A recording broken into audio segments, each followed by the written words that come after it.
Soy Carlos Suárez, arquitecto, estudié en Barcelona, terminé la carrera en el año 68. Me incorporé al ejército en septiembre de ese año. Estuve 18 meses porque me tocó aviación y me licencié en mayo, creo recordar, del año 70. Tenía la pretensión de quedarme en Las Palmas, porque allí fue donde hice el servicio militar, pero me salió una posibilidad de trabajo en Tenerife, no tenía demasiado allí, y me invitaron a dirigir el departamento de estructuras del Colegio de Arquitectos que se estaba poniendo en marcha entonces.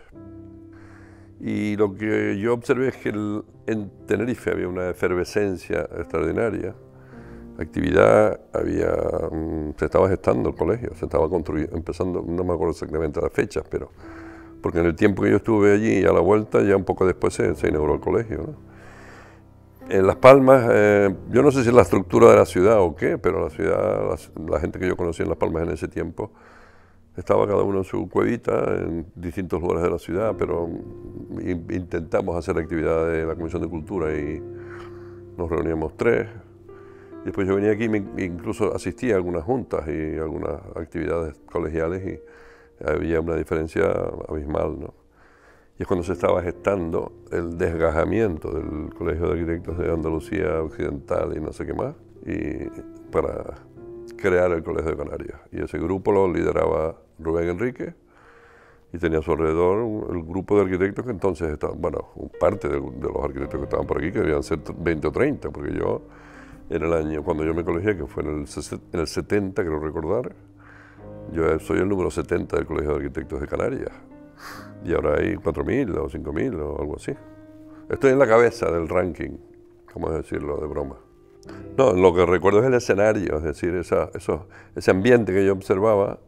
Estaba en la delegación del colegio, estaba en la calle José Nelson, me parece que era el colegio de médicos, o utilizaban dependencias del colegio de médicos. Recuerdo, había un salón de actos y recuerdo allí alguna junta, y entonces ahí es donde a mí me llamaba la atención el ambiente que había aquí, el entusiasmo de los jóvenes que entonces estaban liderando las iniciativas para tiempo después llegar a tener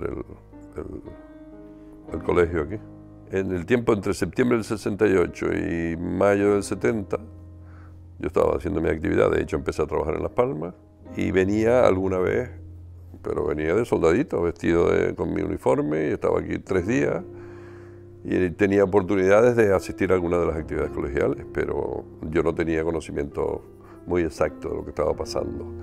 Y en mayo, por entonces, me acuerdo que fue Joaquín Amigo, me parece recordar que era el presidente de la delegación de Tenerife, fue el que me animó a presentarme se había convocado un concurso para dirigir el departamento de estructuras, que me parece que quedó desierto, se volvió a convocar y en esa segunda fase me invitaron, Joaquín me animó a presentarme y eso fue lo que motivó que yo dejara ya mis cosas en Las Palmas y me viniera por acá. Y en verano del 70 recuerdo que vino alguien de IBM, ese verano recuerdo que yo empecé a estudiar informática y el Fortran, que era el lenguaje de entonces, esto es una cosa que a alguno le puede sonar vagamente, pero que lenguaje de programación imagínate la velocidad que evoluciona esto. Aquello es prehistoria pura, ¿no? Pero me acuerdo que estuve estudiando, que empezó este señor que se llamaba Álvaro Collantes, era un empleado de IBM. Y por el verano de ese año, creo recordar, ahí yo tengo alguna laguna, porque yo no creo que pudiera durar tanto la construcción del colegio, pero no lo sé. Porque el hecho es que en un momento determinado llegó el ordenador al colegio, se instaló en el sótano, donde estuvo durante unos años, mientras el edificio se construía. Es decir, el departamento de estructuras empezó a funcionar con el edificio en obra.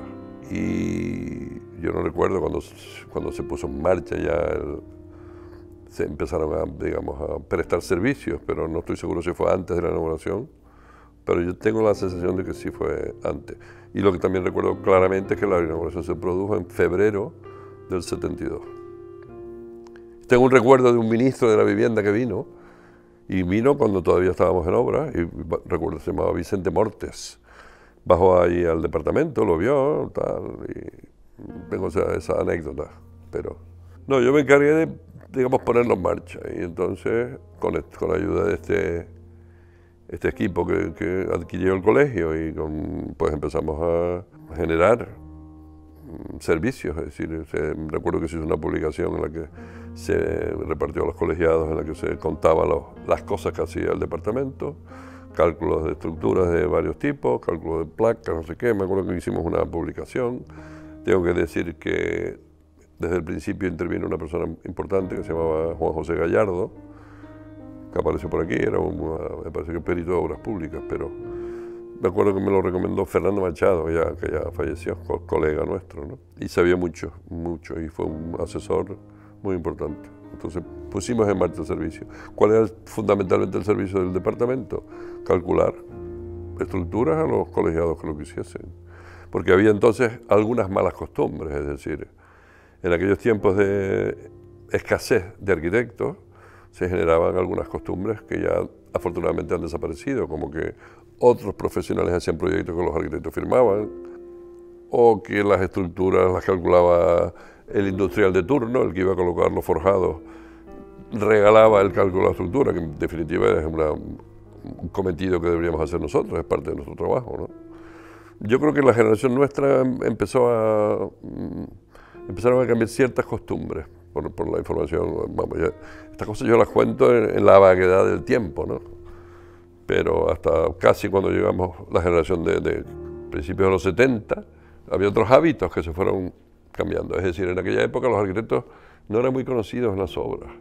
Eran señores que vestían con corbata y chaqueta. Llamaban arquitectos a los que iban a la obra. Eran como, a lo mejor estoy haciendo una caricatura, pero esa es la sensación que podía haber en aquel momento, y yo creo que la época nuestra ya inicia un cambio radical. Y pues nosotros mismos fuimos, el equipo en el que yo participé durante 10 años, el equipo La Solana, José Ángel Domínguez, Paco Artengo, Pepe Domínguez y yo, que éramos un equipo de 4, aquello en aquel momento era verdaderamente insólito. Fue el primer equipo de más de 2 arquitectos. El referente anterior, inmediato, Javier y Vicente. Y alguno más, claro, pero José Antonio Vías y Juan Julio Fernández, y alguno más que ahora no recuerdo, ¿no?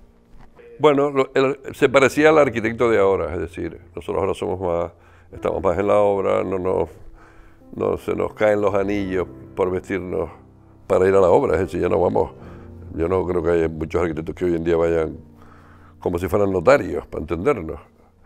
Entonces, en cierta forma, el aparejador cubría eso, y es más, llegaba a proyectar, y había arquitectos que facilitaban esa secuencia, ¿no?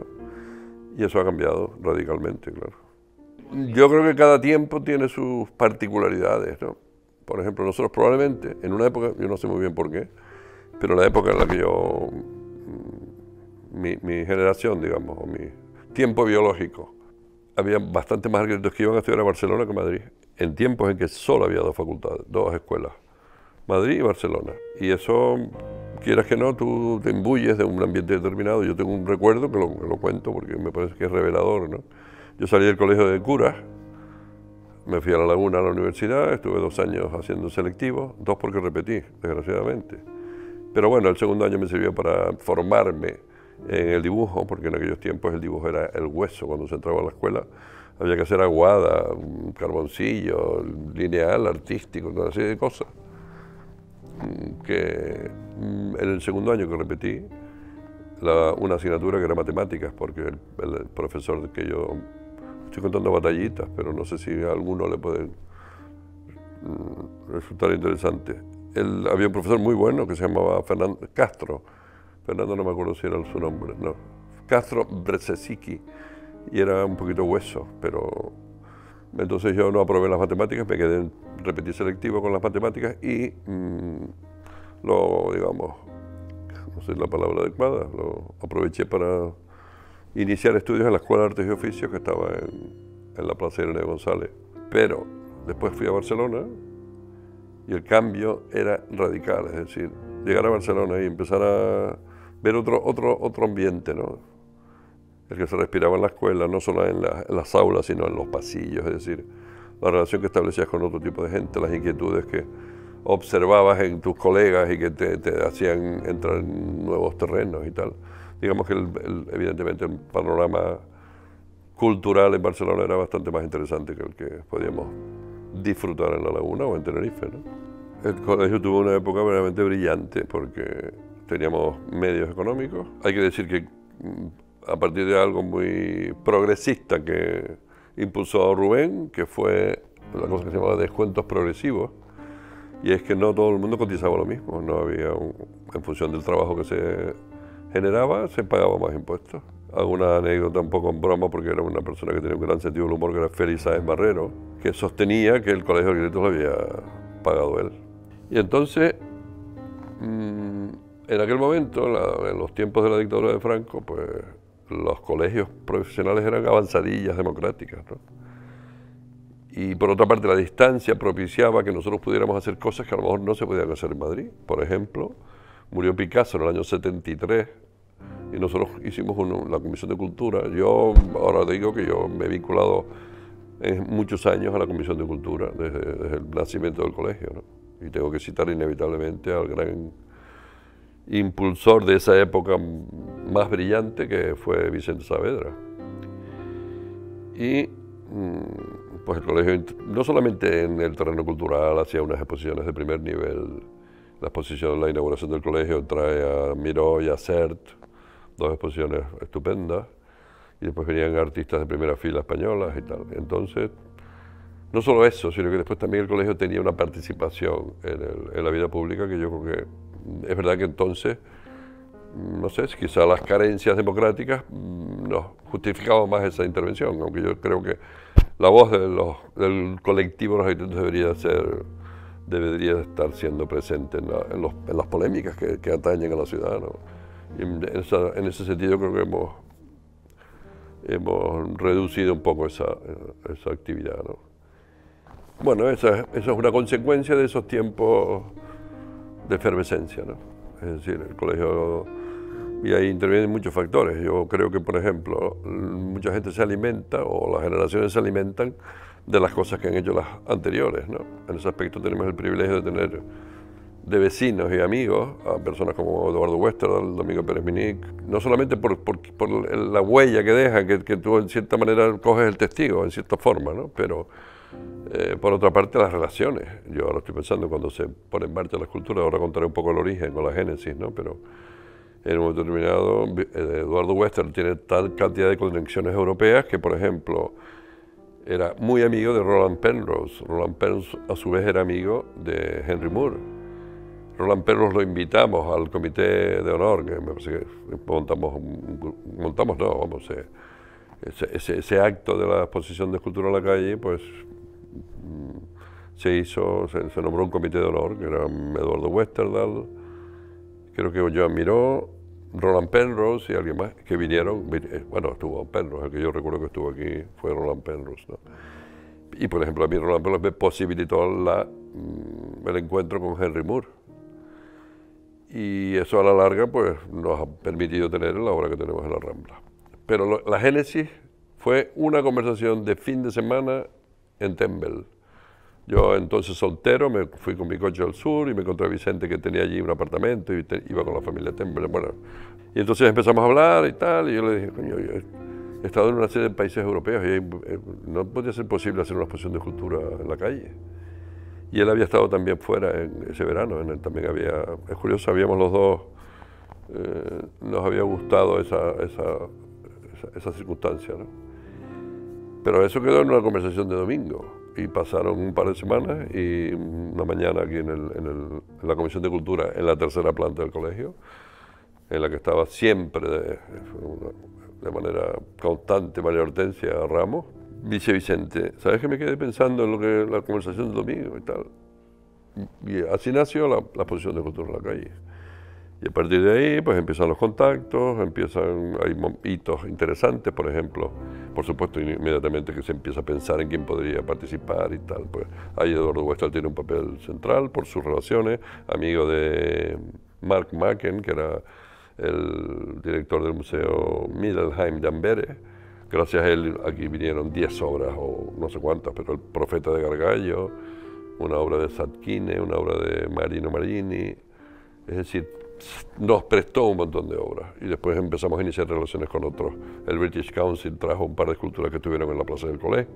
Y en algún momento se conectó con el escultor Pablo Serrano, que nos dio una idea excelente, que fue, ¿por qué no invitan a los artistas a hacer la obra en el lugar? Eso fue un cambio importantísimo, porque claro, tenemos obras que no podrían haber venido en ningún caso, que se construyeron aquí, de hormigón, la propia obra de Pablo Serrano, que me parece de las más interesantes, ese homenaje a las Islas Canarias, ¿no? Y claro, hecho aquí. Y además se produjo una suma de, digo yo, actos generosos, porque el colegio gestionó el asunto. El colegio también se ocupó de tocar puertas, cabildo, caja de ahorros y ayuntamiento para que colaborasen económicamente. Después se invitó a artistas. Yo no creo que ninguno de los artistas que vinieron cobró nada por el trabajo. Y se fueron todos. Me acuerdo que Amadeo Gavino me decía, cuando quieran, yo estoy encantado en volver, ¿no? Los invitamos a venir, estuvieron aquí alojados y hicieron su obra. Y quería también citar a los contratistas, los arquitectos también, porque es como si cada escultura fuera una obrita que estaba adjudicada a alguno de nosotros, ¿no? Yo me ocupo de esta obra y el otro se ocupó de la otra y tal. Y además había aparejadores y además los contratistas también se brindaron a prestar su infraestructura, su mano de obra y sus materiales, y el resultado fue el que fue. Henry Moore, yo fui a ver a Henry Moore por Penrose, hizo la gestión. Yo en un momento determinado me tocó irme a establecer algunos contactos. Fui primero a Madrid, recuerdo que vi a Sempere, a Sobrino y a Gavino. Y después me fui a Londres y primero conocí a Roland Penrose, que él hizo la gestión para que yo pudiera ir a ver a Henry Moore. Yo iba en mi tren a ver a Henry Moore, un poquito nervioso, porque claro, yo era un pipiolo y iba a encontrarme a un artista muy importante. Pero llego a una casita, me deja el taxi en la casita allí, me espera a que yo termine mi visita, me abre una señora, que era la secretaria de Henry Moore, y entro, una casita de campo, sin pretensiones, y me siento en el salón de la casa. Y yo mientras esperaba me puse a curiosear y me cuentan unas cosas que después escribí cuando murió Moore, me pidieron un articulito para El País que está en ese libro que hicimos de escultura en la calle. Y recuerdo que contaba esto, ¿no? Que me llamó la atención que no era un salón de casita muy sencilla, ¿no? Pero que tenía un montón de elementos que eran motivos de inspiración para Moore, que eran callados, conchas, elementos naturales que los tenía metidos en bandejitas y estaban por ahí decorando el lugar, ¿no? Después apareció Moore, tan natural, se sentó allí al lado mío, tal, empezamos a hablar y le conté que estábamos organizando una exposición de escultura en Santa Cruz de Tenerife. Lo invité a venir, por supuesto dijo que no, porque si aceptara la mitad de las invitaciones que le hacían no podría trabajar, ¿no? Pero, no me acuerdo cómo fue exactamente el detalle de la historia, pero nos prestó una obra. Y la obra era la maqueta de la escultura que tiene, la maqueta porque es una pieza más pequeña, la maqueta de trabajo de la escultura que tiene en el Lincoln Center en Nueva York, que era una figura reclinada de 3 piezas o algo así, creo que era el título. Y esa escultura vino en diciembre, como casi todas las que vinieron de fuera, y se instaló en la Rambla. Y cuando terminó la exposición de escultura en la calle, que fue, bueno, se tuvo 2 o 3 meses, se cerró, me acuerdo que hicimos una exposición de todo lo que había ocurrido en el salón del colegio, en la sala de exposiciones del colegio. Y hicimos un intento de que se quedara la obra de Moore. Entonces yo le llamé y le conté que nos encantaría tener su obra y nos dijo que desgraciadamente no podía hacer porque esa obra él la tenía prometida a la Tate Gallery. Y se acabó. En diciembre del 75 fui a Londres. Yo había hecho buenas migas con un escultor inglés también que también es parte de estas relaciones de Penrose que facilitaron esos encuentros. En mi opinión, uno de los arquitectos, uno de los escultores más rigurosos, que era Eduardo Paolozzi. Y yo había hecho una buena amistad con él y entonces cuando yo fui a Londres lo llamé y nos fuimos a cenar. Y en la cena le conté que desgraciadamente no nos habíamos podido ver la obra de Henry Moore. Y el tío dice, Henry Moore tiene dinero, tiene fama, Henry Moore tiene todo. Si tú le cuentas con cierta habilidad, claro, lo que supondría tener una obra de él, a lo mejor le tocas la fibra sensible, vamos a decirlo así. Efectivamente, yo al día siguiente me fui a ver a Henry Moore. Y un poco avergonzado, porque claro, cuando me senté a hablar con él, lo único que le pude decir es que Santa Cruz estaba muy triste y desconsolada de no tener una obra suya. Pero mientras lo decía me parecía que aquello no era demasiado, pero el hecho es que él fue muy receptivo. Sacó unas fotos de obras que tenía disponibles. Porque claro, él no tenía todo, su obra se hacía por encargo, ¿no? Y las obras se fundían, me parece que eran en Alemania. El hecho es que sacó allí varias esculturas y empezamos a comentar. A mí había una que yo le tenía especial, me gustaba especialmente, una pieza muy alta, una figura de 5 metros de altura, creo, que está en Greenwich, cerca del observatorio de Greenwich. Y él, no sé por qué, estaba como más... En un momento determinado me había ofrecido cuatro obras y yo me sentí interesado, digamos, más por una que por las otras. Pero él de pronto empezó como a defender mucho El Guerrero, que es la que tenemos. Y recuerdo algo, vamos a decir, una imprudencia por mi parte, decir yo, es que a mí esta me parece como más representativa de su obra. Y él me contestó, los guerreros también son representativos de mi obra. Total, que yo vine aquí con las fotos, me acuerdo que nos reunimos en la Caseta de Madera, que era un monumento gastronómico de hace algunos años, que ha desaparecido con toda la intervención que se ha hecho en Cabo Llano, ¿no? Y allí nos reunimos un montón de gente, y yo se contó la historia y se iniciaron unas colectas para conseguir dinero, tal, no sé qué, y al final, insólito, de manera realmente extraordinaria, nos cobró la fundición de la obra, no nos cobró. Y yo creo que efectivamente el que acertó de pleno fue Eduardo Paolozzi, porque debía conocerlo y probablemente sabía que él podía ser así de generoso, ¿no? Bueno, hemos pasado de la gloria a la supervivencia estricta, porque en esos tiempos que vamos contando cosas un poco así al hilo de la conversación, pero el colegio cuando nace tiene un laboratorio de materiales, una cooperativa de materiales, un departamento de estructura, un departamento de informática, un archivo histórico, no sé si me dejo alguna cosa más, es decir, tenía una cantidad de servicios y una actividad más allá de las fronteras del colegio enorme, ¿no? Y que lo hablamos antes en otros términos, pero yo creo que las razones, pues muchas razones, económicas fundamentalmente, la evolución de las cosas ha hecho que ahora nosotros no tengamos la capacidad económica, entre otras, que teníamos antes. Ha habido recortes en el tiempo, ha habido cosas. El número de arquitectos ha crecido extraordinariamente. En mis tiempos éramos todos liberales, menos 2 que trabajaban en ayuntamientos. Ahora seguramente la situación es inversa. Es decir, ahora profesionales autónomos hay menos y trabajando en organismos hay la mayoría, ¿no? No lo sé. Y voy a poner un ejemplo que es el archivo histórico, que tenía una misión determinada, que era preservar y documentar en nuestra historia, pero tengo un recuerdo que es otra anécdota, que a mí me parece que las anécdotas son muy definitorias del estado de las cosas, ¿no? Y en un momento determinado, en las elecciones municipales del año 78-9, un candidato a la alcaldía se le ocurrió que podría ser interesante demoler la Recoba Vieja, el Palais Royal, para construir ahí un edificio de aparcamiento. Y él lo manejaba como base electoral. Supongo que él pensaba que con semejante idea podía ganar. Y entonces en el archivo histórico, que entonces presidía Matías Delgado, se nos ocurrió hacer algo en defensa de la Recoba Vieja.